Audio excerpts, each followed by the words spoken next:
Hello and welcome to Hey, this movie looks scary as a kid and I really don't want to watch it. I'm Dan, I'm Michael. I'm Helena. And I'm Jamie. and this episode we decided that we would watch a scary movie that we didn't want to watch as a kid because it looked too scary, but now we're watching it, and this week we're watching The Thing. That was 1982. 1980. Yeah, not the... We all watched the same one, right? Yeah, we Yes. watched the good one. Yes. You mean we Wow. didn't watch the 2011 one? I feel like we need to stop recording and I need to go and do my homework.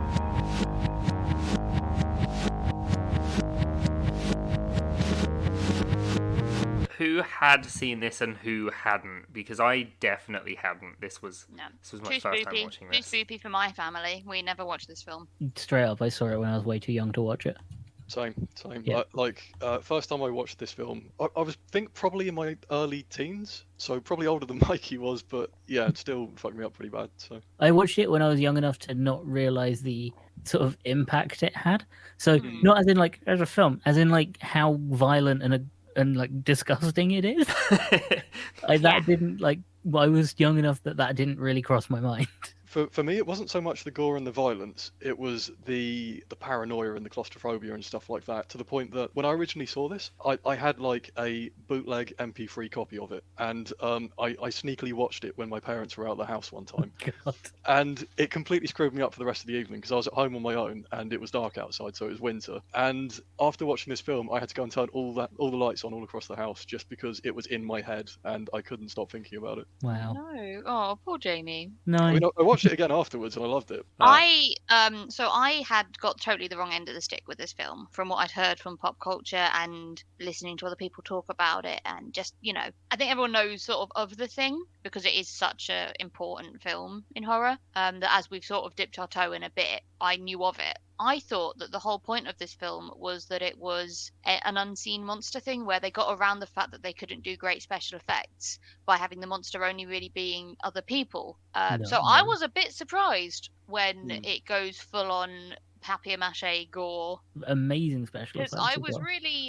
really expecting there to be absolutely like just human-on-human violence in this. So I think one thing that is worth mentioning about the film, and it's one reason why I'm really happy that this was the first time that like you and Dan had seen this, is because you get a completely different experience the first time you see the film, because so much of what it does is relying on like tension and the build up of paranoia and like fear of the unknown and that kind of stuff. And when you go back and watch it afterwards, you can still appreciate it as a really, really good film, but it loses some of that edge. So like the first time you see it is a different experience. And I think because of that, like before we start pulling it to pieces here, if anyone is listening that hasn't actually watched the film, I'd like fully recommend you pause the podcast and go and actually watch it before we start spoiling stuff. And I'm sorry, Dan, I know that's not going to do your engagement any good with the podcast metrics. No, No, that is an pause the absolute film. fair point, yeah. Pause the Come back podcast and right listen now. to it afterwards. Yeah, pause the podcast right now. We'll wait. It's fine. It's only what, when an hour and a finish half? watching Nearly it, 2 hour and a hours? half. Yeah, we for can sit here. the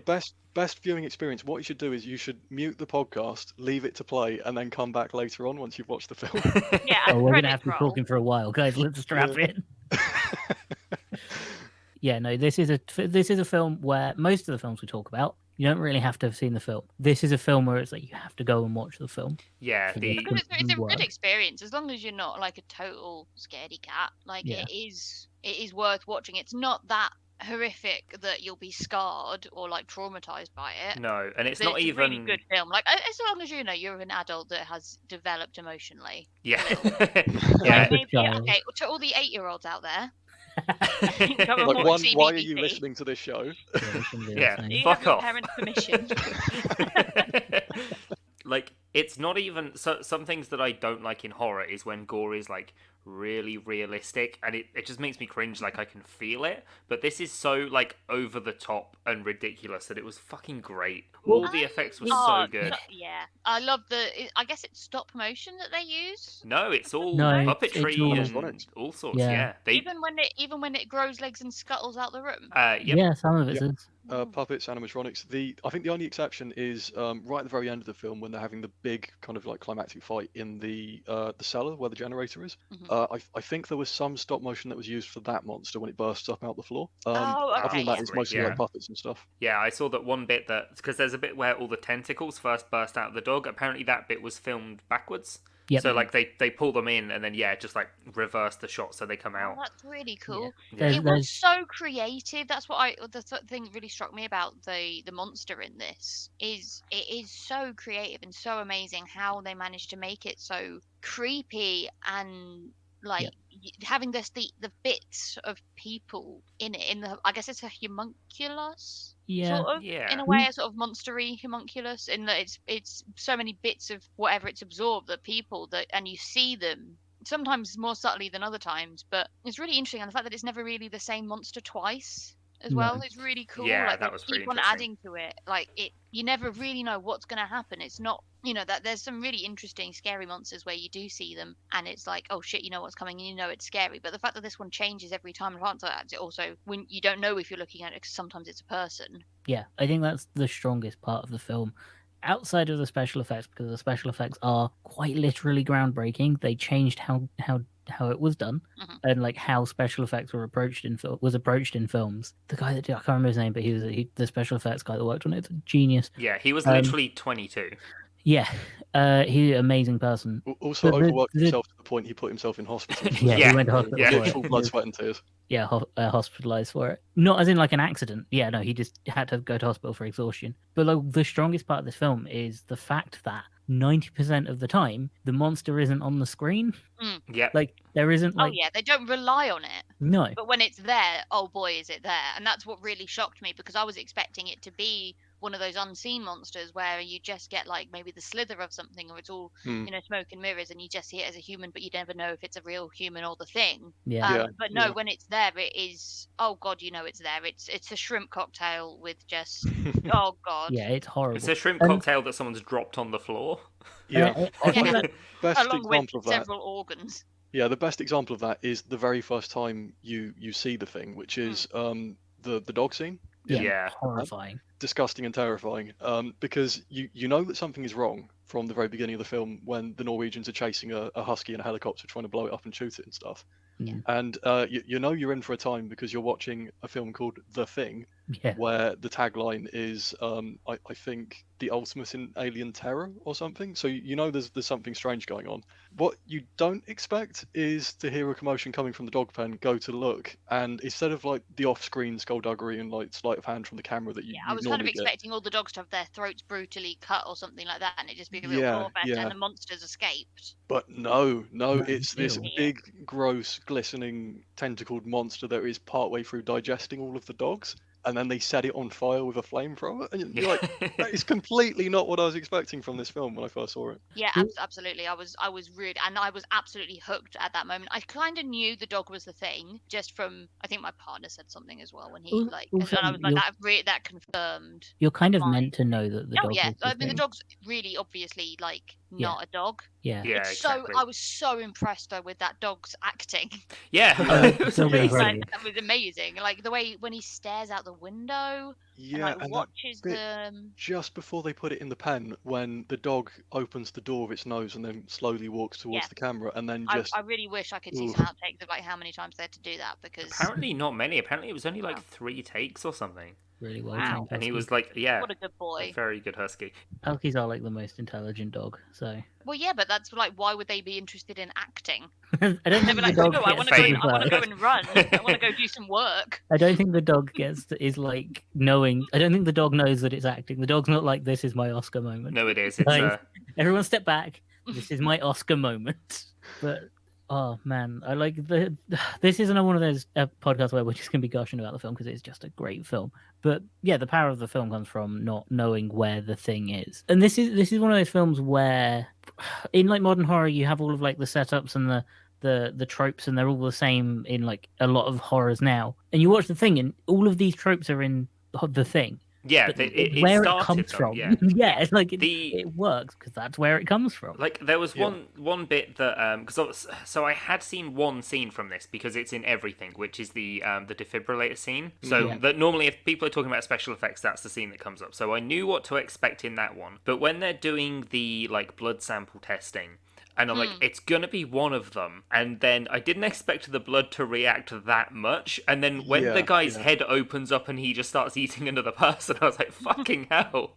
Yeah. Yeah, I it really love knows the blood that test scene scene. is the tension in that. You can cut it with Yeah. a knife because they literally they so don't know Yeah. who it's gonna. Well, it's more that he knows it's gonna be. Oh gosh, then we've got to do names. 'Cause Yeah, there's well, the he was only- he was the- sure it was the black guy because he was being so Yeah. cold and like. The guy No. I thought it was the last guy that they test. But there was one scene where so during that there's a bit where McCready, yeah. So he goes out because the one that has turned into the thing, he goes out and flamethrowers it, and then comes back inside, and they're still tied to the chairs. And I'm like, what if the thing had got them while he was outside in that bit, and the blood he's testing is the blood he took before they became the thing? So I was still like, any of them could still be the thing. Yeah, I mean, you said a moment ago as well, it's like you thought it was the last one that they tested, but you see, the thing about assimilated humans is it's a bit like losing your keys. It's always the last place that you check. Yeah. Yeah. Yeah. No. But he was really sure that it was going to be Charles. Childs, yeah.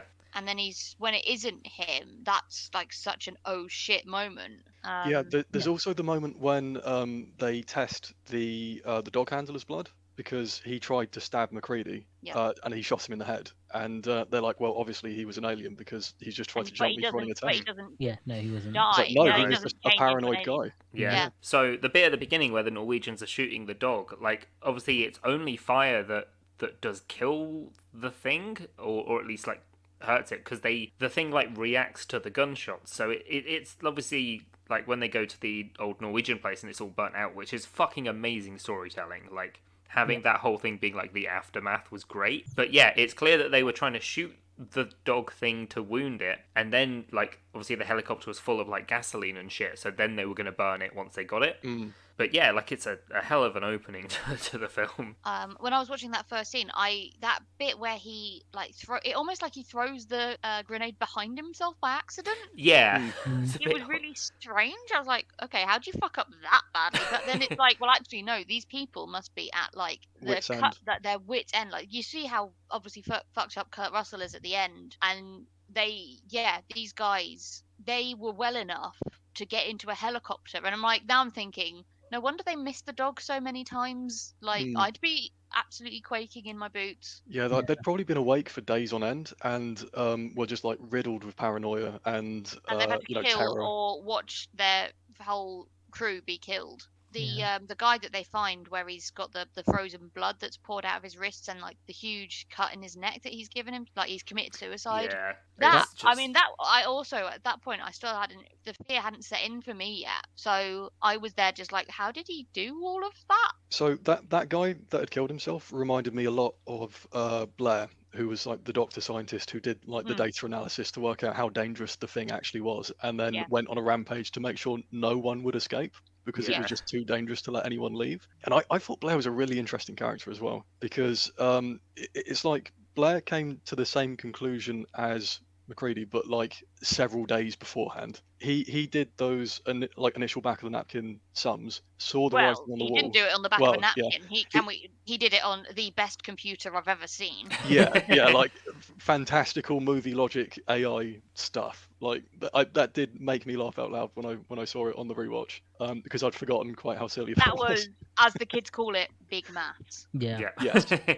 But yeah, just Blair kind of like locking himself away in his room and everyone else getting concerned about him and thinking, has he been taken? But really it's because he's like working up the courage to destroy all the helicopters and take out the communications systems and, make sure that nothing leaves the base alive. Yeah. But what makes that even more complicated and interesting is you don't know when exactly he was actually assimilated and how much of it was Blair legitimately trying to stop the creature and how much of it was the creature trying to kill all of the other outpost staff so it could freeze itself and be rescued at some point in the future. There's such a grey area with that, isn't it? Because you never see, we visit him and he's very clearly human at one point, and then you visit again and you've just got the hole in the snow where he's built a spaceship. Yeah, I mean, when they visit him when he's human as well, and like you just see that he's got a noose in the room with him, so it's like, cool, if he realizes he's the thing, he's gonna end himself as well. Like, well, if he realizes he's the thing, it's too late. Yeah, you can't realize you're the thing. You're dead. I think that's the sort of the it's like, way do it they twists your mind as well, is that you don't because you're still seeing the character on the screen, you don't really accept that they're dead. Yeah, Yeah. it's like, do they know that they're the thing, or do they not quite Yeah. know that they're But No, the they're thing? not the they thing. don't. No. They're not No. them. They are Yeah. just the thing at that point. The thing Yeah. in disguise. Yeah, the thing is digests and absorbs whatever it is wants to turn into. To the point where if it digests you completely, it knows everything about you. I think is implied because it Yeah. said when I can't remember who it is, but they walk in at one point and one of them is being digested and it's very embarrassing. For the thing he's eating and they walk in. Bennings, Yeah, in the I think? cupboard, isn't it? Yeah, it's because that's the bit where you've got that weird frozen body that they found in the Norwegian place, and then as they put the cover over it and they like are talking in the back of the room, you just see it moving slightly, and it's like, oh no, Yeah. it's Yeah. alive. So yeah, you don't become the thing becomes you and digests you, because that's what it was doing to the dog Yeah, when it was Mhm. spitting on the dog. It was digesting it, which is what I think like an incredible part of the film is how it sets up its rules, because it is a very complicated set of like universe rules of Yes. we need to introduce this monster called the which we never like fully give it a name. It's called the Thing. no, it's like just an alien. Yeah, Well, and there is a couple of Same times. as Alien, isn't it? Where it's just an Yeah. alien. and Yeah, it there are a couple absorbs- of times in the film where Kurt Russell actually says that thing or the thing, and Yeah. you're going like, he said the thing, he said the He said the thing. thing. Like And then this, you're like- like, well, actually, that makes sense because what? Yeah. else? Yeah, What else you can call like it? I But like how you- it's like the you know there's like old horror, I think even older than this horror movies. There's the one that's just giant ants and it's called Them. It's Yeah. There's like a whole series of them, but the way it sets up its rules, as in from like the go, where you learn that the thing exists and what it does, and then you learn it slowly teaches you how it does it, and then it slowly teaches you like this is what will happen when it does the thing, and it can completely become someone or a different animal, and it knows how to behave like them and get away with it. And it tells you the end of the movie quite early on because you see the burnt out Norwegian Yeah. camp. yeah. It tells you exactly what's going to happen. It's just you've got the drive of the humans to survive. Yeah. Yeah. Apparently, the 2011 remake is technically a prequel about that Norwegian is. camp. Yeah, it I've is. not seen it, but yeah, apparently. Like- I never bothered to watch it because I'd heard bad things Yeah. anyway, and they changed the way it was being produced. So they went from like practical effects, like the original film, to very CGI heavy. and- Yeah, the weird thing Yeah. is they filmed it with practical effects, and then the studio were like, "No, that looks bad. Put CGI over it," which Yeah, I is wasn't odd gonna bother choice. after No, that. I'm not going to bother. But like, I mean, spoilers for the end. This is probably not going to be the only time I watch this movie. No, Like, it's so good.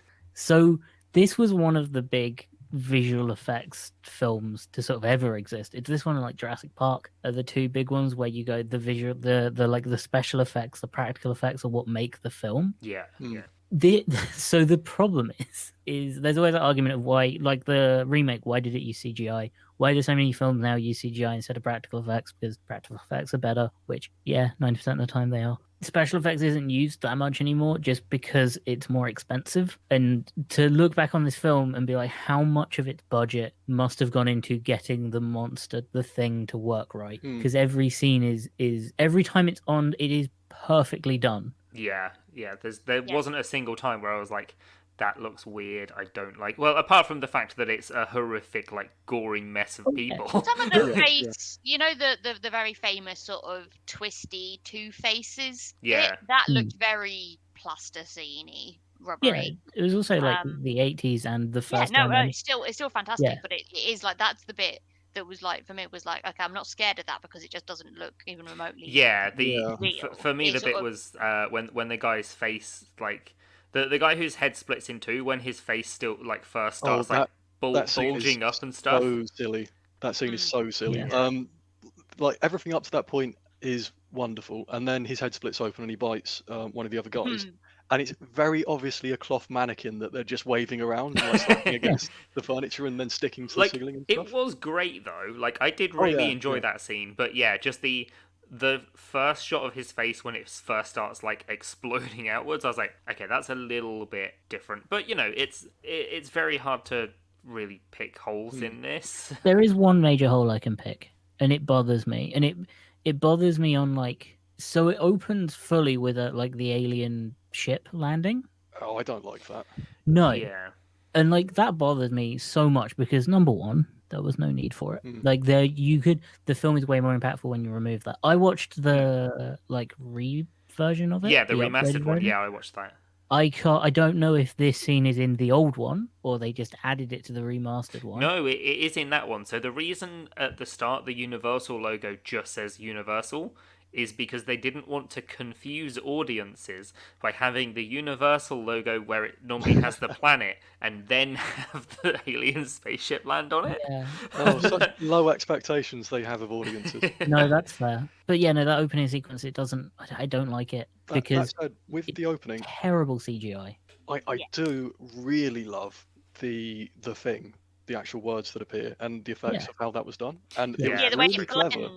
blends from it being the world to just being dark to with the light shining through it. It really, Yeah. that was like, it went from, oh god, is this going to be more crap CGI?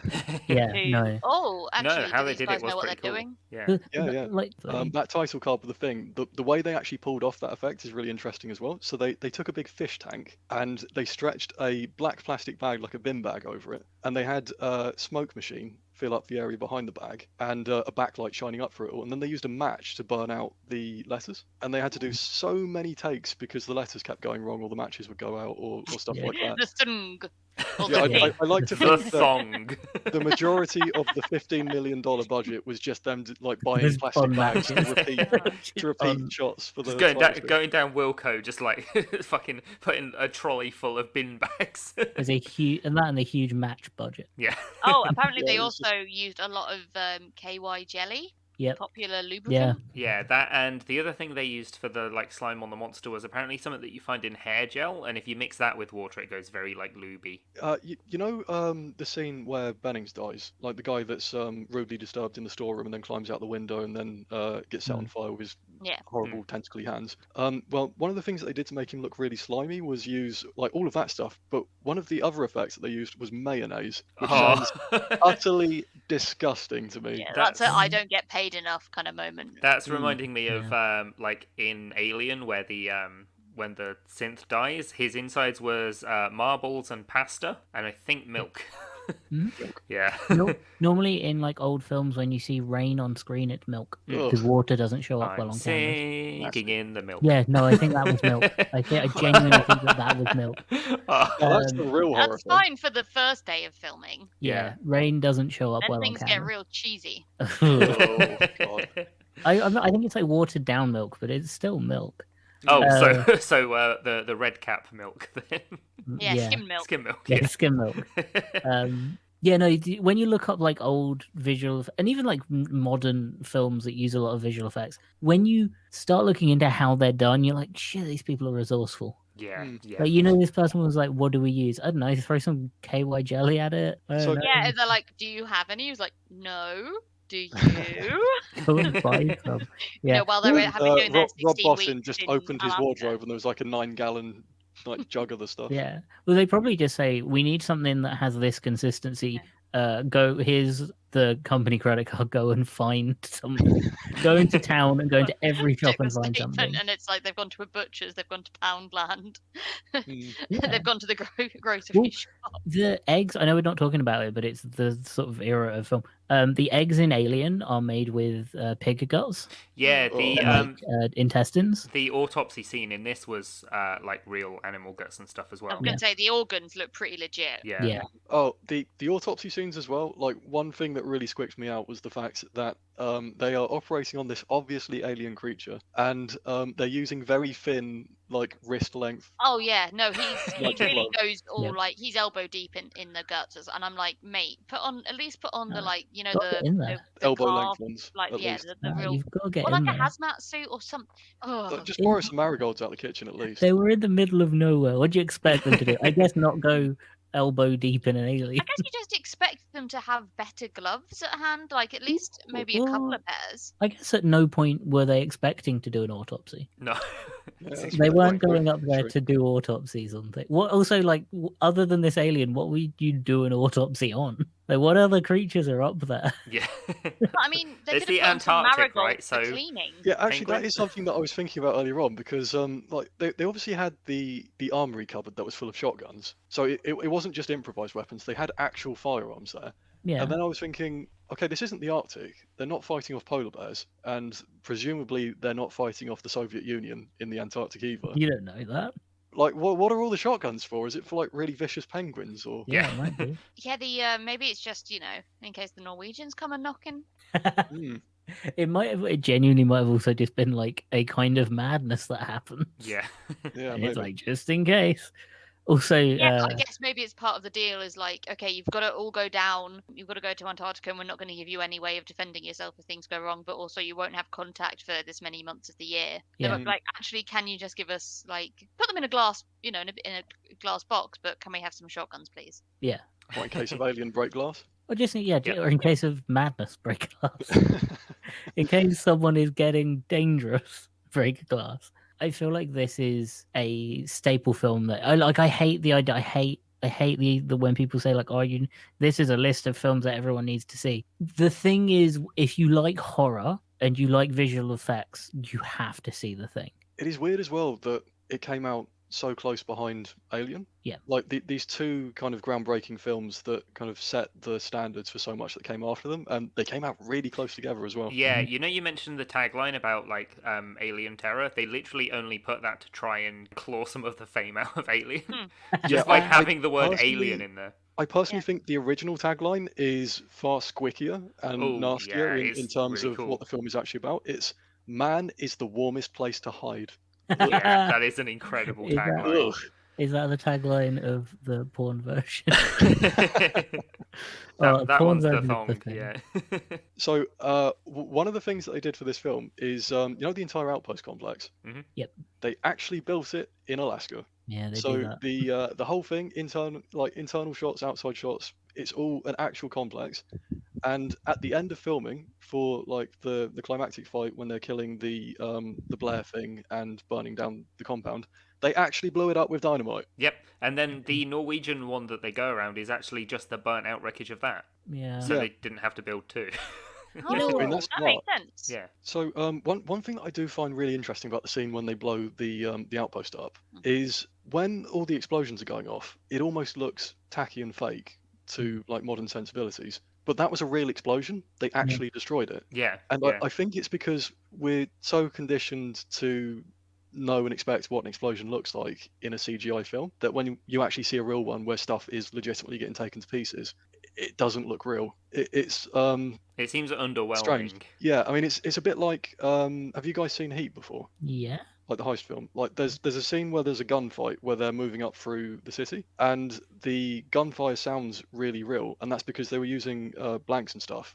And that was the actual sound recording from on set. They had mics like all around where they were filming, didn't they? Yeah, and like most films with gunfire in them, they dub over on top of it for the sound of what people expect gunfire should sound like. So it's like this thing where something is almost too real for audience to accept it because we're used to the fake alternatives that are in most films. Yeah, that's standard in films, really. Yeah, it happens all the time. It's weird. In the same way that, like, when someone gets shot, they don't fly backwards. Yeah.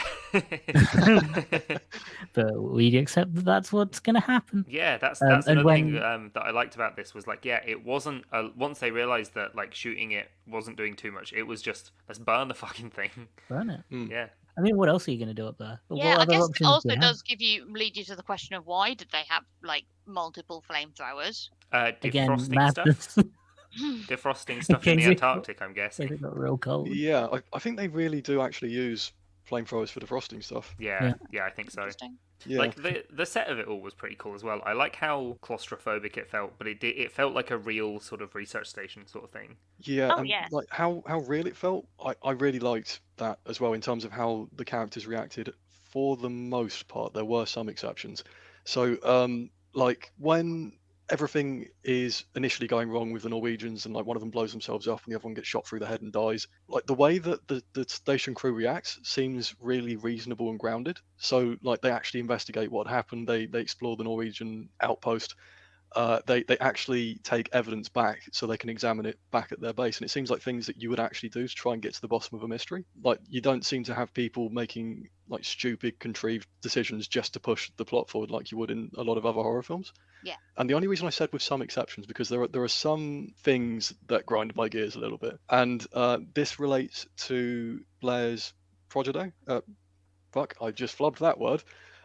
Student, I suppose. One of the Protege? scientists that. Yeah. No, safety sidestep there. Yeah, student.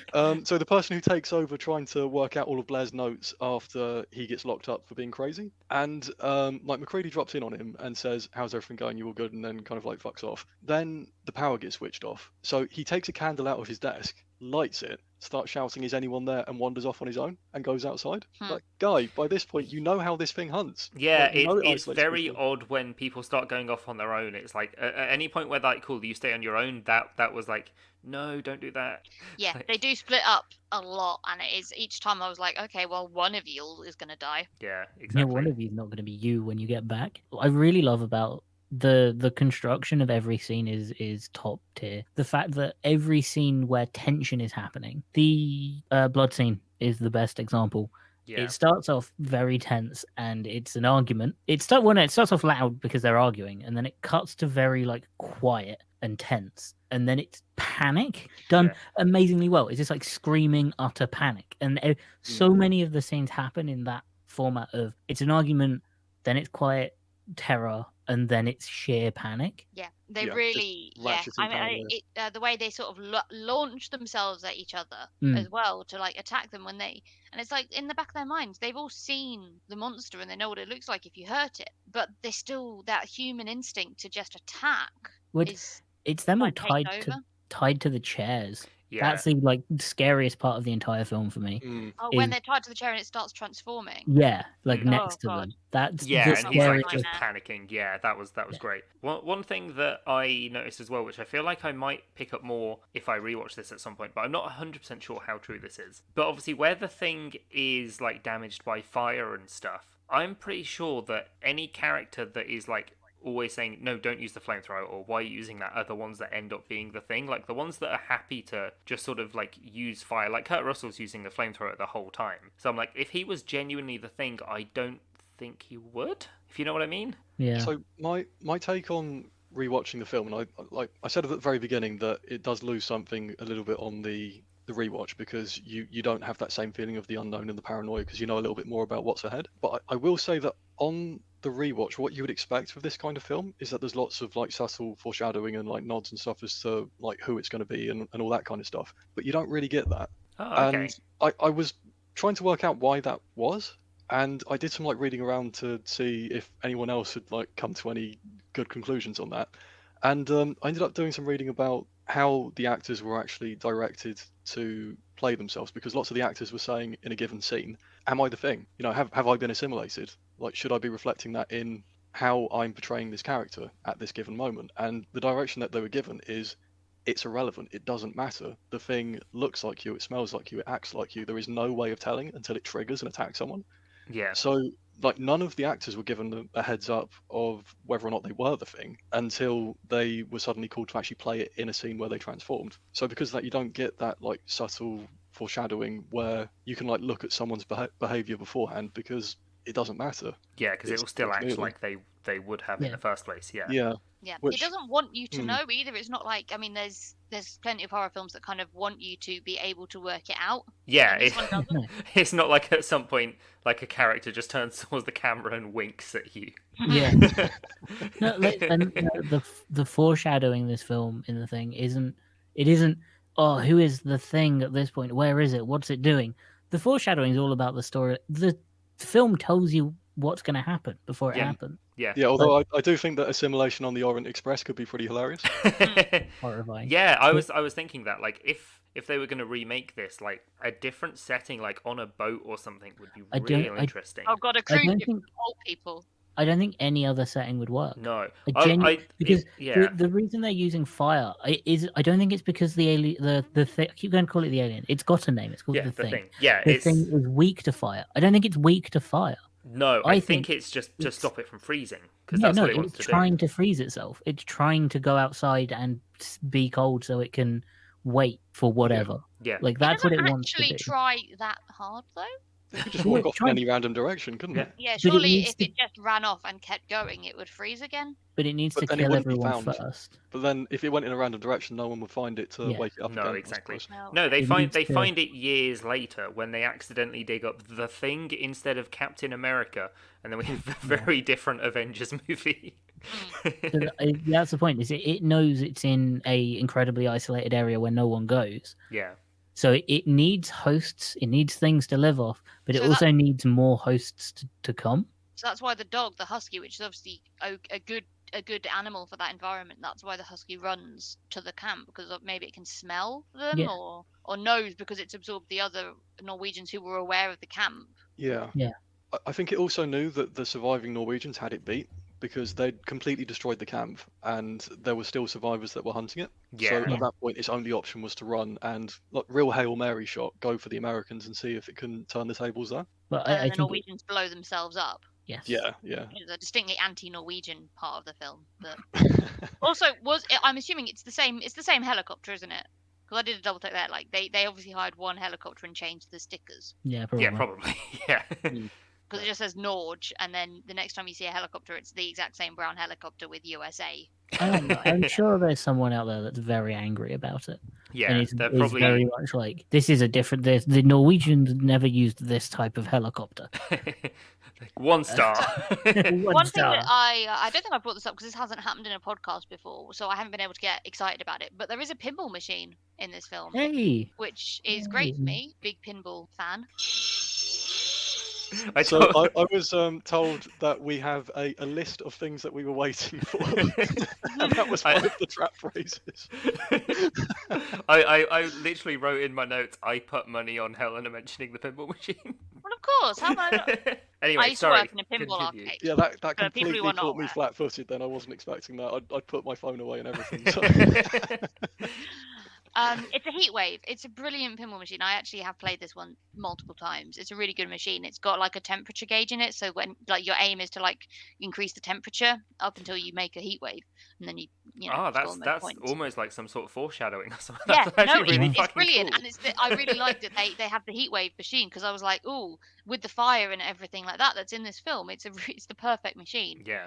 And they keep playing this game with the thing until they get to the point where they burn it to the ground, which is, you know, it's there. It's it's a good choice for a pinball machine. I also like that they had the asteroids game as well. Yeah, that's fun. That That's arcade game because that's just a classic, and you can't have like a space movie. What I also like though, because this happens a lot in pinball machine in films with pinball machines, they don't like actively have a scene where they just destroy the pinball machine or like throw someone through the glass, things like that. No. I mean, obviously the truck or snowplow whatever gets driven into the rec room, and the pinball machine obviously gets pretty destroyed. But it's not an actual. No one gets thrown through the glass, which happens in pretty much. It's like Chekhov's gun. A pinball machine, like you will see it, and you almost always see someone like by the fifth act has been thrown through that pinball machine. Mhm. But Kurt Russell does put his drink on it at one point, which totally took me out of it, and I was straight back to my arcade days where I'd be like, nope, don't do that. No drinks on the tables, please. Yeah, that was Yep. always stressful. I think it goes without saying as well, but I really love Kurt Russell as McCready in this. Oh, And he's he was gorgeous, fucking great. isn't he? Yeah, so like that beard and hair handsome? as well. Yeah. But I found his floppy hair and his blue eyes a little bit distracting because I just want to give him a hug. It's like he's like a spaniel. yeah, Yeah. like you get a really good sense of McCready's characterization right from the very beginning as well. And like there were three things that I took away about McCready's character from the very beginning. One is that you shouldn't leave him unsupervised around computers. Mhm. The second is that he really fucking likes big hats. And three is that he is pathologically incapable of understanding the difference between Swedes and Norwegians. Yep. Yep. Yeah. I didn't realize that this was Keith David's first like film role as well. Yeah. Wow. Pretty big star now. Out of everyone in this, I'm pretty sure him and Kurt Russell are probably the biggest people to come out of it. Yeah. But yeah, I was looking through the trivia and I was like, oh wow, this was literally the first big film he did. This film is really well acted throughout. Like Yeah. everyone in Yeah. it is. There was at no point where I was like, that person can't act. That person shouldn't be in this film. They were all really good. Yeah, And even the dog. Yeah, the dog that they got. All of the dogs were great. But yeah, and I think that is also down to at no point was any of them playing the villain. Yeah. Like none of them were playing the villain. No, They were they were playing all just normal terrified. characters. Well, they were playing normal people. The villain didn't know that they were the villain, No.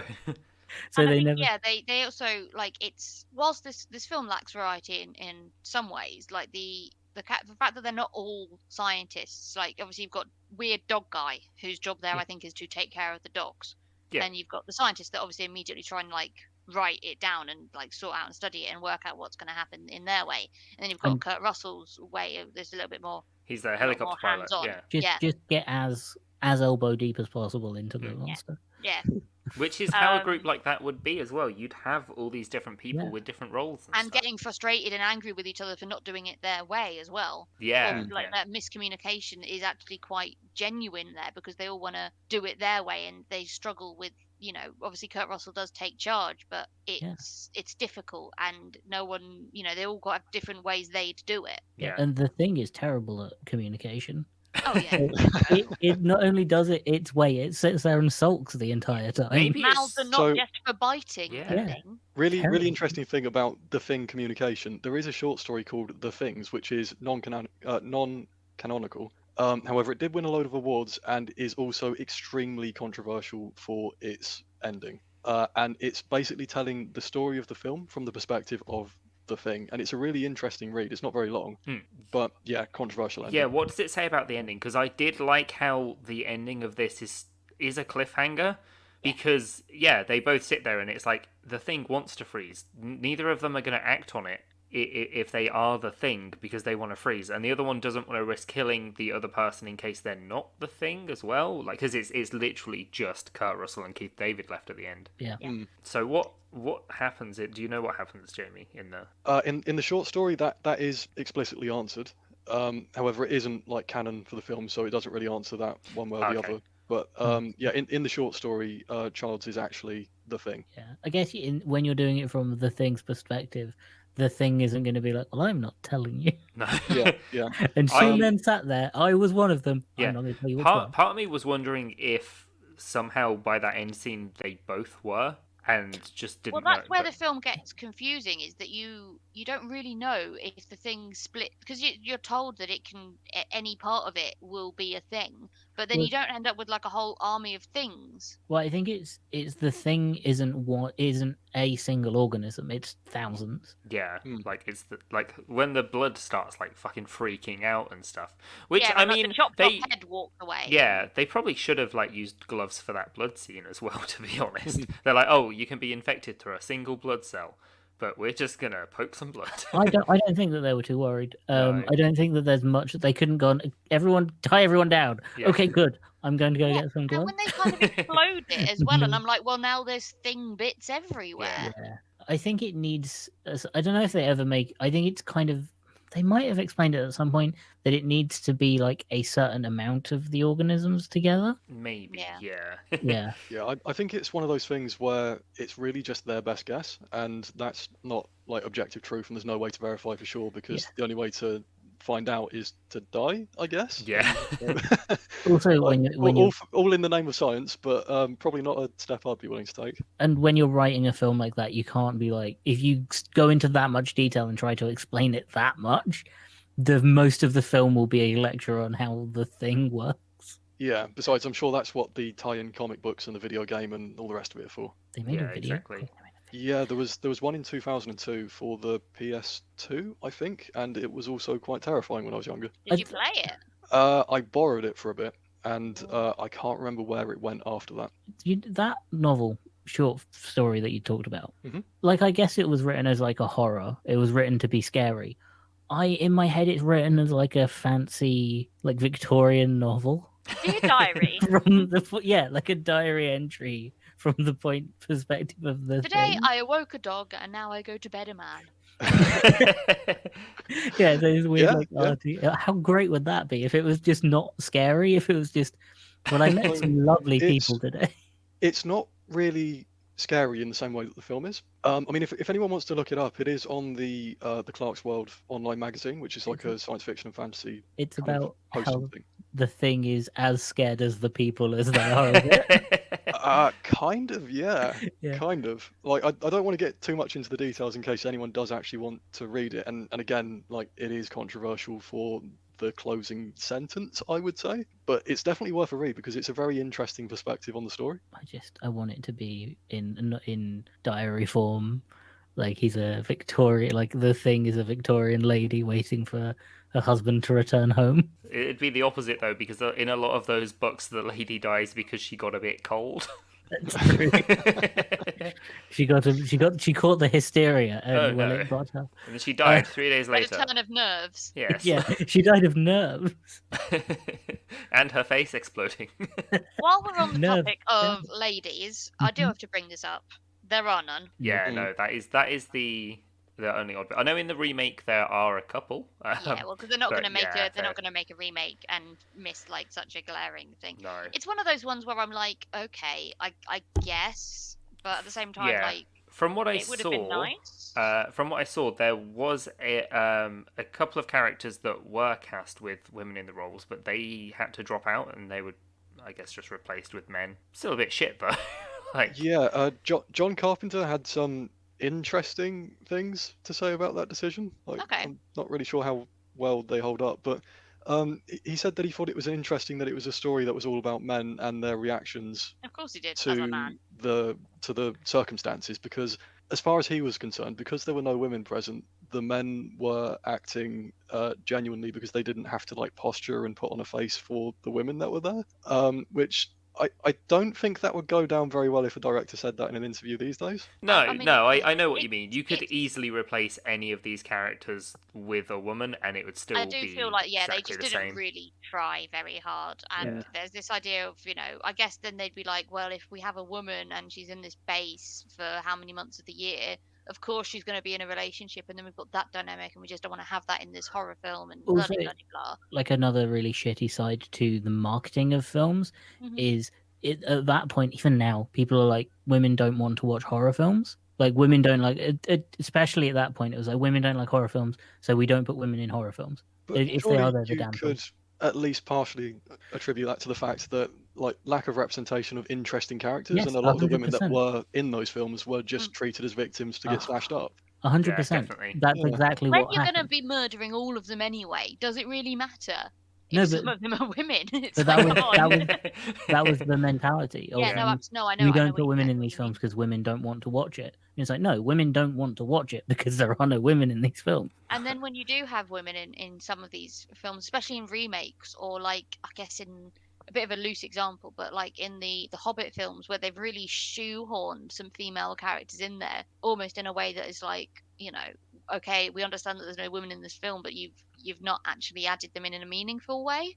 It's just like, okay, now you're treating women and women's representation in films as a tick box exercise. Yeah, exactly. And then you Yeah. get the like toxic fans that are like, a woman in this movie, like it's Not just bullshit. Naming names, Ghostbusters fandom. Yeah,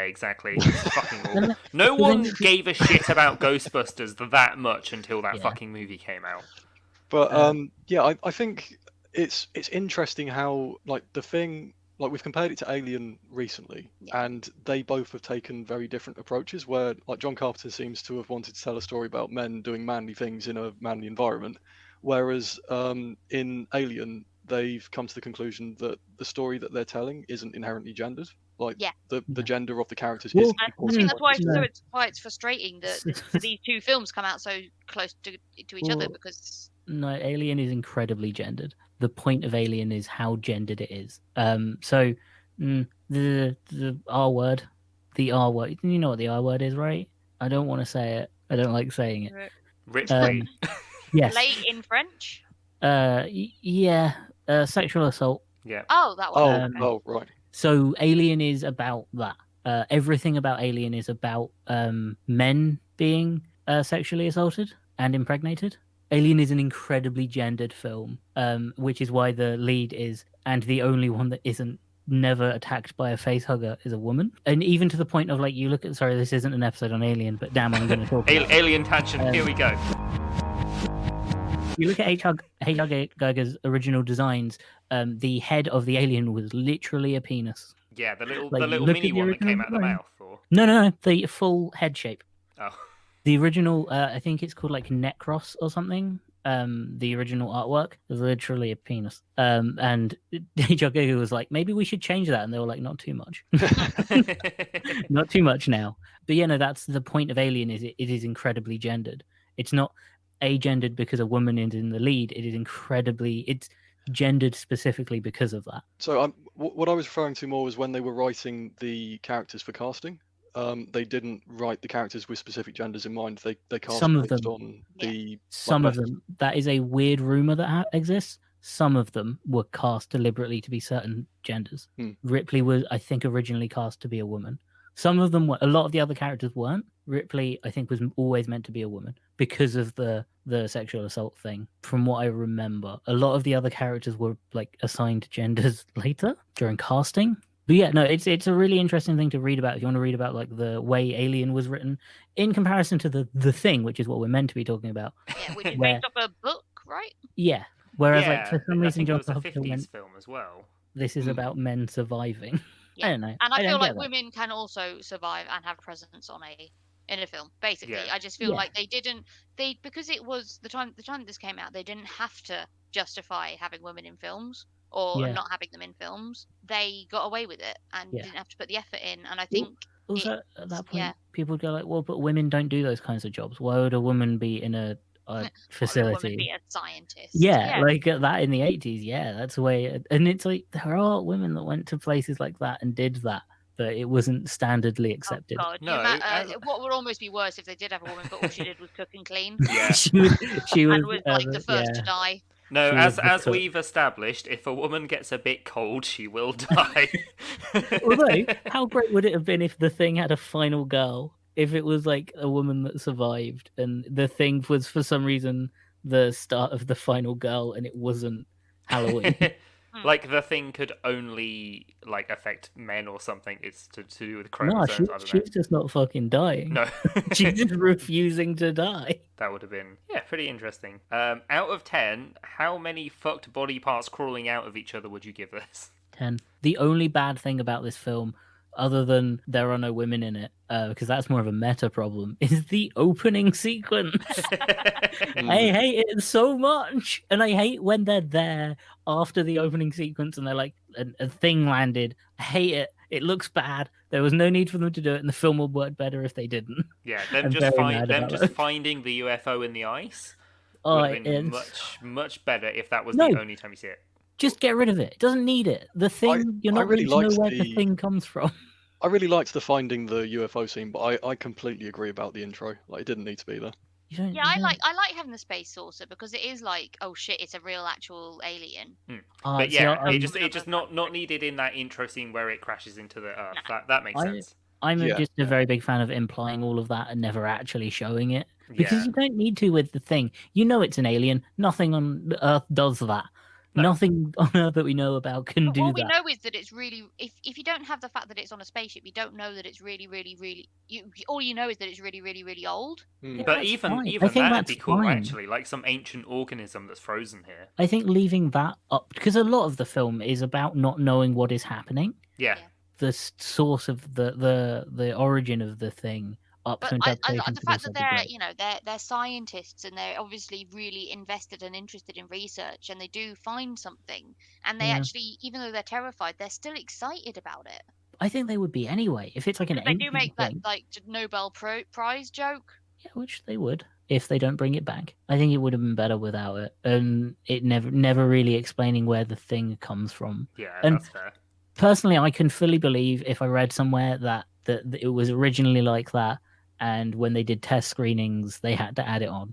I can completely see that happening, because that happened a lot in films when they do test screenings, and the feedback is we don't understand what is happening.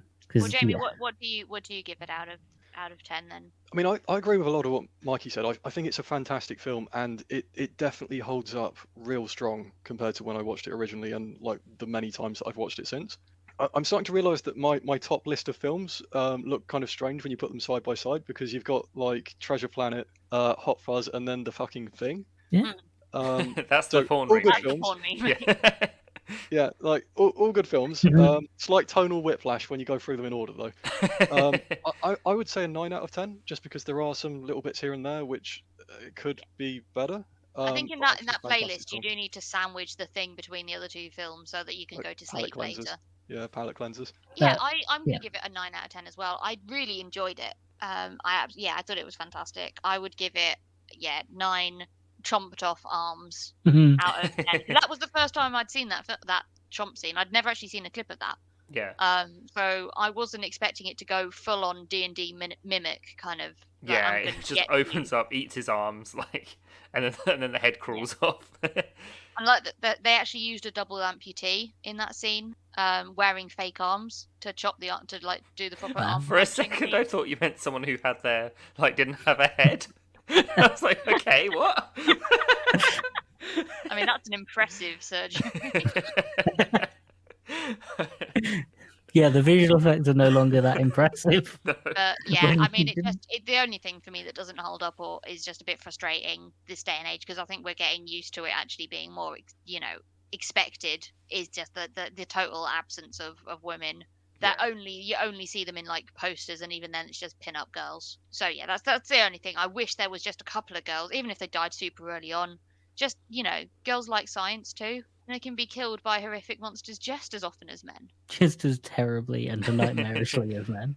Yeah, exactly. I'd say just from my time watching this, I'd definitely have to give this a 10 out of 10 pounds I lost because Helena mentioned the pinball machine.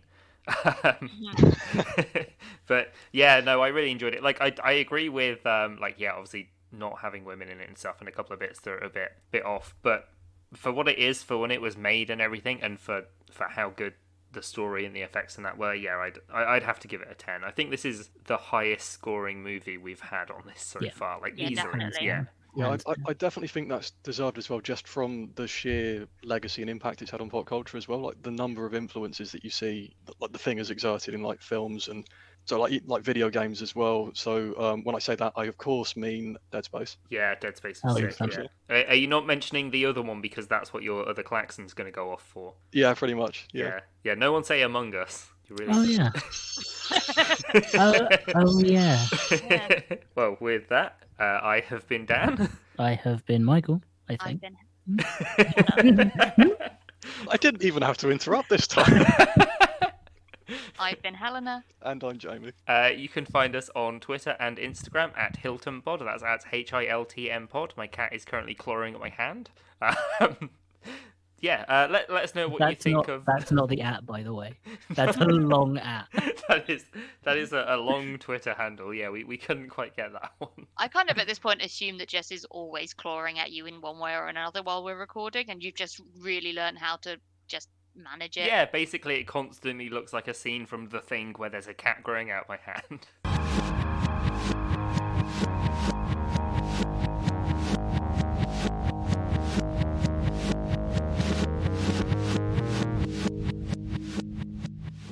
I'm trying to think of a good intro to do, but I should just say The Thing.